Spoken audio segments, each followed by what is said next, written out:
welcome to Anthro World Education. So in this lecture we are going to discuss about the topic demographic profile of India और यह paper 2 का topic है और इसमें हम part 1 discuss करेंगे। इस लेक्चर में हम डिस्कस करेंगे demographic profile of India, Indian population, ethnic elements in India और इसके रिगार्डिंग हम डिस्कस करेंगे रिस्लिज के क्लासिफिकेशन मेथड्स और क्रिटिसिज्म के बारे में, हटन के क्लासिफिकेशन के बारे में और बीएस गुहा के क्लासिफिकेशन के बारे में डिस्कस करेंगे, जो कि UPSC exam point of view से काफ़ी इंपॉर्टेंट है। तो सबसे पहले हम एक इंट्रोडक्शन देख लेते हैं कि यहाँ पे जो डेमोग्राफिक प्रोफाइल ऑफ इंडिया है इसके बारे में देख लेते हैं। तो यहाँ पे बेसिकली इंडिया के बारे में एक शॉर्ट इंट्रोडक्शन दिया गया है और यहाँ पे पॉपुलेशन को डिस्कस किया गया है कि 2021 के हिसाब से जो इंडिया की पॉपुलेशन है वो अप्रॉक्सीमेटली 1.39 है, जबकि एक ऑफिशियल ये सेंसस नहीं है इंडिया का और इसके हिसाब से यह सेकंड मोस्ट पॉपुलस कंट्री है वर्ल्ड में आफ्टर द चाइना। लेकिन यहाँ पे एक बात ध्यान देने की है कि रिसेंटली एक रिपोर्ट आई थी, state of world population report 2023 की, जो कि यूएन पॉपुलेशन फंड UNFPA के द्वारा जारी किया जाता है। इसके हिसाब से जो इंडिया की पॉपुलेशन है यह लगभग 142.86 करोड़ तक पहुंच चुकी है, जबकि चाइना की 142.57 करोड़ है। इसके हिसाब से इंडिया में जो पॉपुलेशन है वो वर्ल्ड की सबसे हाईएस्ट पॉपुलेशन है। फिर यहाँ पे एथनिसिटी और लैंग्वेज की बात की गई है। तो यहाँ पे मोस्टली जो लैंग्वेजेस हैं उसमें इंडो आर्यन है जो कि लगभग 72% ऑफ पॉपुलेशन बोलती है और इसके बाद द्रविडियंस जो कि 25% लोग बोलते हैं।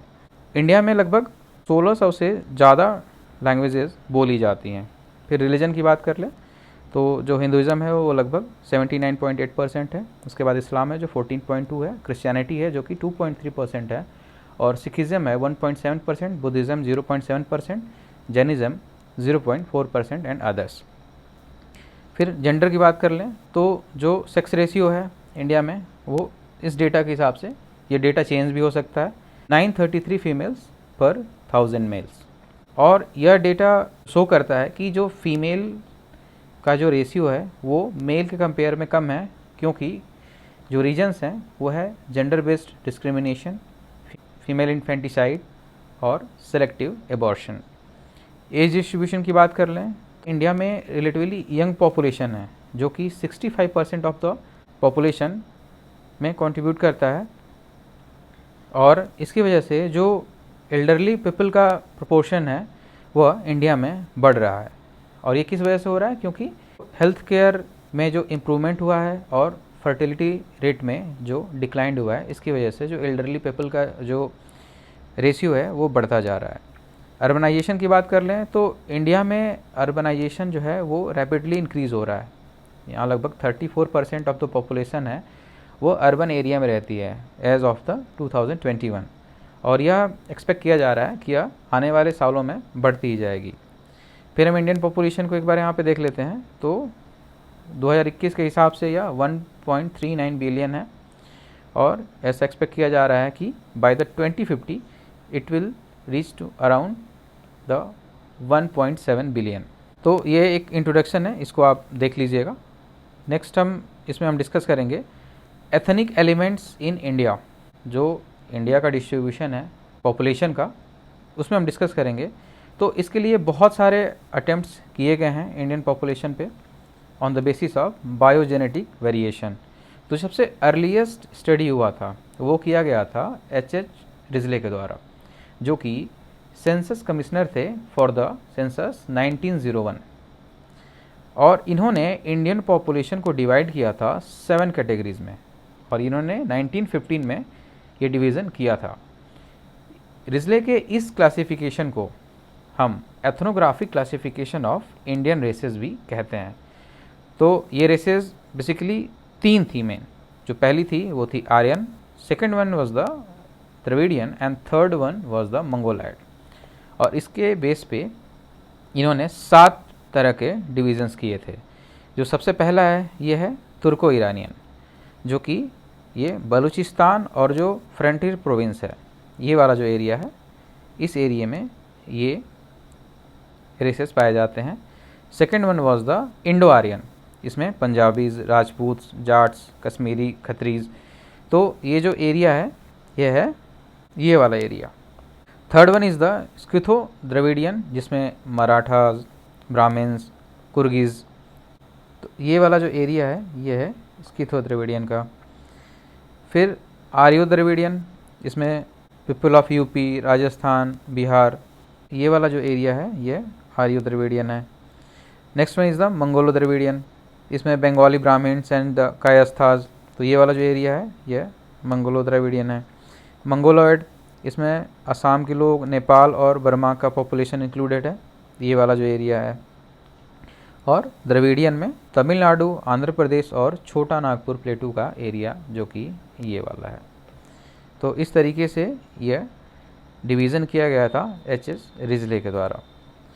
इन्होंने जो अंडमान आइलैंड के नेग्रिटोज़ हैं इसको इन्होंने एक्सक्लूड कर दिया था। इनके हिसाब से जो इनकी पॉपुलेशन है वो इंडिया कंपेयर में काफ़ी कम है, इसलिए था इन पॉपुलेशंस को, नेग्रिटोज़ को इंक्लूड नहीं किया था। भाई डिटेल में हम एक बार इन सारी क्लासिफिकेशंस को देख लेते हैं कि इनके फीचर्स क्या क्या थे। तो सबसे पहले हम देखेंगे तुर्को ईरानियन के बारे में। तो इनका जो फीचर्स था इसमें था ब्रॉड हेड और फाइन टू मीडियम नोज़ जो कि लॉन्ग और प्रोमिनेंट था। प्लेंटीफुल हेयर थे ऑन द फेस और इनका जो स्टेचर था वो टॉल था। ये लोग बलूचिस्तान एजेंसी और फ्रंटियर प्रोविंस वाले एरिया में रहते थे, जो पाकिस्तान और पंजाब वाला जो एरिया है वो है। और इस तरह के लोग जो है वो रिप्रेजेंट किए जाते हैं बाय द बलूचीज़, अफ़गान्स एक्सेट्रा। तो रिजले ने सजेस्ट किया था कि ये जो टाइप है ये फॉर्म हुआ है due to the result of the mixture of तुर्की एंड पर्शियन। तो ये है तुर्को ईरानियन।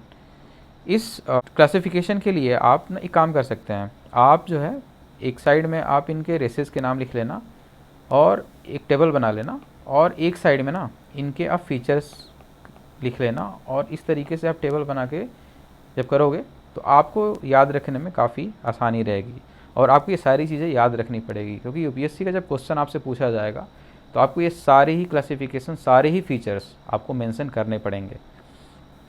फिर नेक्स्ट हम देखते हैं इंडो आर्यन के बारे में।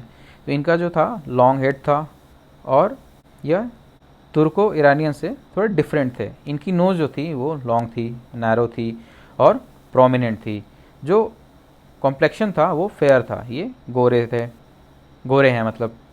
जो आइज़ हैं उनका कलर जो है वो डार्क है और प्लेंटीफुल फेशियल हेयर्स हैं, और स्टेचर जो है वो टॉल है।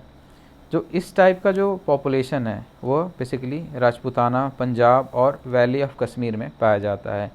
जाट्स, खत्रीज़, ये कुछ एग्जाम्पल्स हैं इंडो आर्यंस के।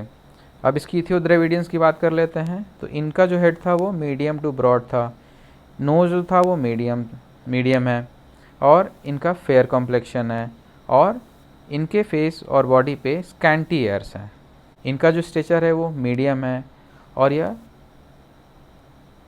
तुर्को ईरानियन से किस डिफरेंट है, क्योंकि इनके जो लार्जर हेड्स या flatter faces, higher noses, shorter stature के मामले में डिफरेंट हैं। This type is the result of and the intermixture of the two distinct racial elements. तो यहाँ पे दो रेशियल एलिमेंट्स हैं, उनके इंटरमिक्सचर का ये रिजल्ट है, और वो जो दो डिस्टिंक्ट रेशियल एलिमेंट्स हैं वो हैं स्किथियंस और द्रविडियंस। नेक्स्ट हम देखते हैं आर्यो द्रविडियन। इनका जो हेड है वो लॉन्ग टू मीडियम की साइज़ में है। ये नोज़ जो है वो जनरली मीडियम है, लेकिन ब्रॉड नोजेज भी पाए जाते हैं। जो इनका स्किन कलर है वो वैरी करता है, और ये वैरी करता है from the light brown to dark. जो स्टेचर रेंज है, जो इनकी हाइट है, ये लगभग 159 सेंटीमीटर टू 166 सेंटीमीटर की हाइट है, और इस तरीके से ये इंडो आर्यन से डिफरेंशिएट होते हैं in the shorter and the broader nose. जो इस तरह के जो पॉपुलेशन है वो बेसिकली यूपी, राजपूताना और बिहार वाले एरिया में पाया जाता है, और यह जो पॉपुलेशन है यह इंटरमिक्सचर है दो रेशियल टाइप्स का, आर्यंस इन द मेल और Dravidian in the female line. Next हम देखते हैं मंगोलो द्रविडियन। तो इस रेस के मेंबर्स का जो है हेड है वो ब्रॉड है, और इनकी जो नोज़ है वो मीडियम है, जो इनका स्किन कलर है वो डार्क है, और इनका फेशियल हेयर जो है वो प्लेंटीफुल है। स्टेचर जनरली जो है मीडियम और शॉर्ट स्टेचर भी है वहाँ पे। और ये जो एरिया है इनसे रिलेटेड ये है बंगाल और उड़ीसा। नेक्स्ट हम देखते हैं मंगोलाइड। तो इनका जो हेड है ये जनरली ब्रॉड होता है। नोज़ जो है वो उसमें वाइड रेंज ऑफ वेरिएशंस होती हैं, बीइंग फाइन टू ब्रॉड। जो स्टेचर है वो शॉर्ट है या फिर बिलो मीडियम है। और इनकी जो आइज़ हैं वो एपिकेंथिक फोल्ड करती है, मीन्स आंखें थोड़ी कम खुली होती हैं।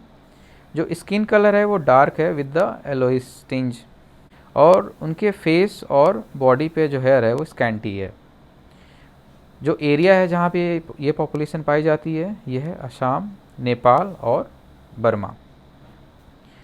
नेक्स्ट देखते हैं द्रविडियन के बारे में। तो ये जो लोग होते हैं ये शॉर्ट स्टेचर्ड के होते हैं, हेड लॉन्ग होता है, नोज़ जो है वो वेरी ब्रॉड होता है, और कभी कभी एक डिप्रेशन भी दिखाई देता है at the root of nose. जो स्किन कलर है वो बहुत ही डार्क है, और आइज़ भी डार्क कलर की होती हैं। हेयर भी डार्क कलर का होता है, और यह प्लेंटीफुल क्वांटिटी में होता है, और ये करली भी होता है। तो इस तरीके से ये जो इनका रीजन है जहाँ पे पाए जाते हैं, फ्रॉम सिलोन टू गंगे वाला जो एरिया है वो पूरा कवर करता है, जिसमें कि south eastern Nagpur, Paniyan of south India, Santhal of Chota Nagpur, ये सारे इसके एग्जाम्पल्स हैं। अब जो रिजले का क्लासिफिकेशन है उसको कुछ क्रिटिसिज्म भी फेस करना पड़ा था फ्रॉम द डिफरेंट अथॉरिटीज़, जिसको हम डिस्कस करेंगे। तो यहाँ पे हम पहले ये देखेंगे कि रिजले ने क्या मेथड अडॉप्ट किया था इंडियन पॉपुलेशंस को क्लासिफाई करने के लिए। तो जो हर्बर्ट होप रिजले हैं, जो इनका पूरा नाम है, इन्होंने बहुत सारे मेथड्स का यूज़ किया था क्लासिफिकेशन के लिए।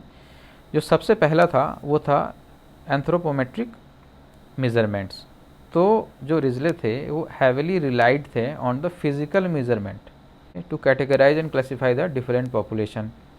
उन्होंने डिफरेंट फिजिकल फीचर्स को मेज़र किया, जैसे skull size, shape, nose size और आई कलर, हेयर टेक्सचर, और इसके बिहाफ पे इन्होंने क्लासिफिकेशन किया। फिर उन्होंने कास्ट और ऑक्यूपेशन का सहारा लिया। तो रिजले ने कास्ट और ऑक्यूपेशन को एज इम्पॉर्टेंट क्राइटेरिया कंसीडर किया क्लासिफिकेशन के लिए, और इनका मानना था कि जो डिफरेंट कास्ट हैं वो डिफरेंट रेशियल टाइप्स को रिप्रेजेंट करती हैं, और वह एसोसिएटेड थे with the specific caste with the particular racial categories. तो उन्होंने स्पेसिफिक कास्ट को एक पर्टिकुलर रेशियल कैटेगरी के साथ कंसीडर किया, एसोसिएट किया।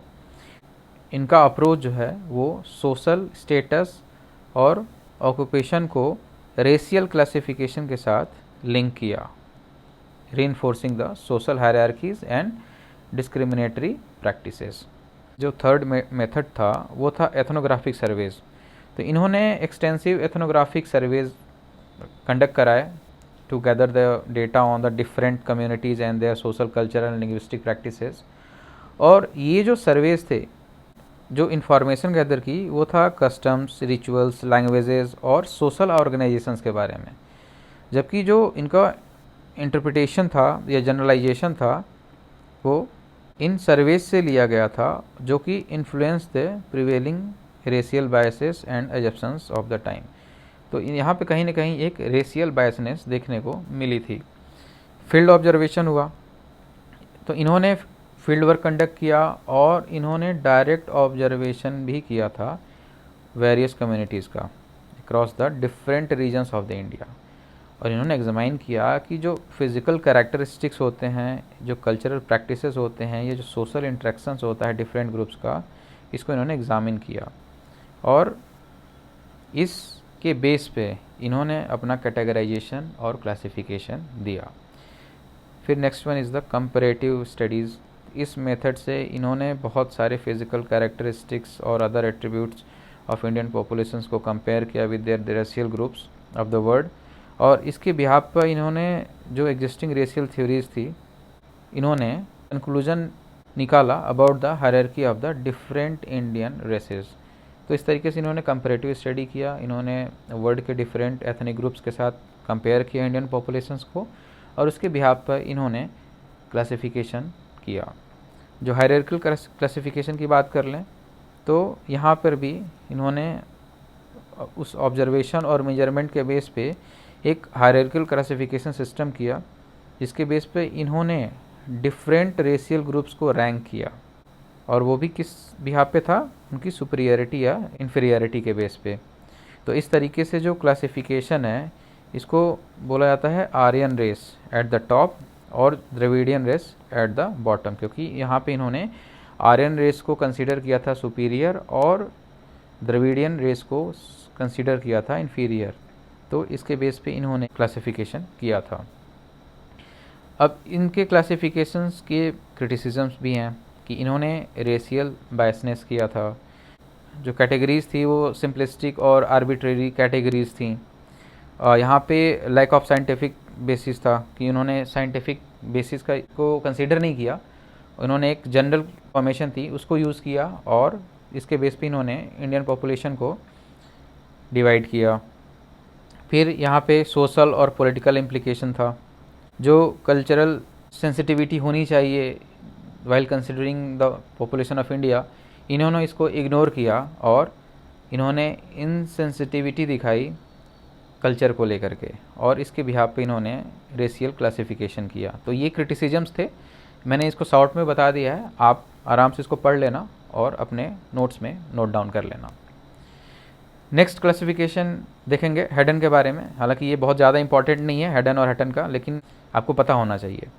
तो इन्होंने इंडिया को डिवाइड किया था जियोग्राफिकल बेस पे, जैसे कि Himalayan region, northern plain, Deccan, और इस तरीके से इन्होंने लोगों को डिवाइड किया। हटन जो थे 1931 में इन्होंने सजेस्ट किया था 8 रेशियल ग्रुप्स को, और इसमें थे Negrito, proto Australoid, early Mediterranean, advance Mediterranean, Armenoids, Alpines, Vedic Aryans, Mongoloids. तो ये क्लासिफिकेशंस बस आपको पता होना चाहिए, ये बहुत ज़्यादा इंपॉर्टेंट क्लासिफिकेशंस नहीं है। फिर ये जो क्लासिफिकेशन है बीएस गुहा का, ये इंपॉर्टेंट हो जाता है यूपीएससी के लिए। तो बीएस गुहा ने 1935 में अपना क्लासिफिकेशंस दिया, और ये मोस्ट एक्सेप्टेड रेशियल क्लासिफिकेशन है इंडियन पीपल का।